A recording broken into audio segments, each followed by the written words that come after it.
surprised and disappointed at yourself, because this might have been a child that you welcomed, like you were joyful and you wanted to become a parent, and this experience is not matching up. Just survive this time, get better, get healthier.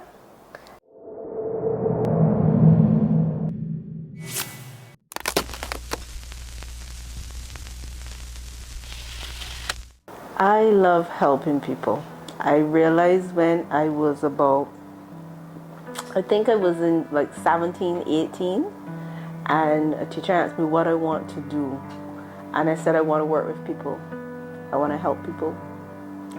And everything that I have done professionally since then, or even sometimes casually, is towards that end.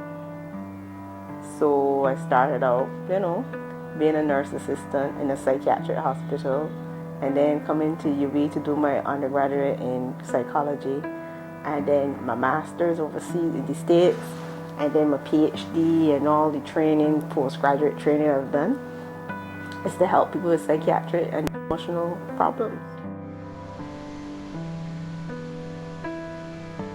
Sometimes I just couldn't shake the sadness, this heavy feeling. So when I had my daughter, I was overwhelmed. As a nurse and midwife, I felt like it wasn't okay for me to ask for help because I'm so used to helping others. It's the most vulnerable I've ever felt. I felt so overwhelmed and anxious at the same time. I really, really love being a mom. I just didn't feel like me. I did bali, and I did very emotional. And then it was after the time my mother passed, so, and I did have no mother like that around me. It felt like, I wasn't doing a good job. I was drowning and I needed help. And at the same time, I wanted nobody's help. PPD is postpartum depression. And let's start with what postpartum is first. After childbirth. The period after childbirth. And then there's depression, which is a mood disorder. And it is can be a serious mental illness. It can be experienced as mild, moderate, and severe. It features symptoms of persistent and sadness almost every day, a loss of pleasure and interest, feelings of punishment, guilt, problems concentrating, irritability, changes in appetite, sleep, suicidal ideation, excessive crying, or feeling so sad that you can't cry.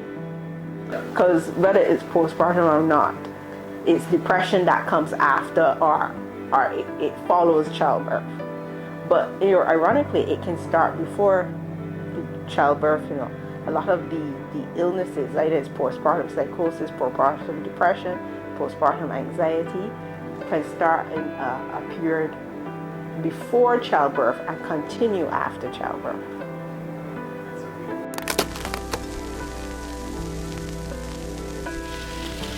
So the premise that there must be an immediate special bond between mother and child, and often that's true.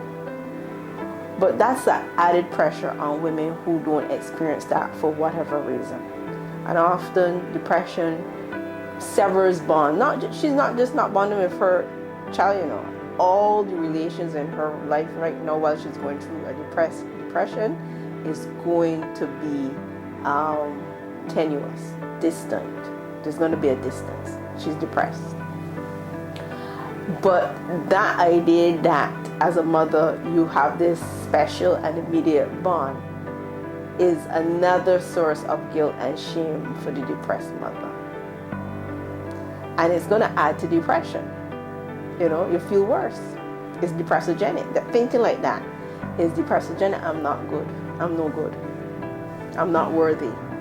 In fact, feelings of worthlessness is part of the depression. And that's a source of feeling worthless. Bonding with Your child is a lifelong process. And that bond is going to change and evolve over time.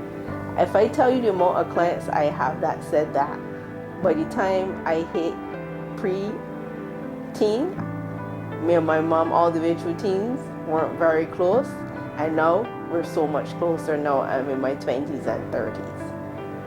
And then children get that sweet spot between like 5 and 9 when they're the best. You know, they're a little independent, they come out of their toddlerhood, right before puberty, they're really nice. And the bond there can be a very special time.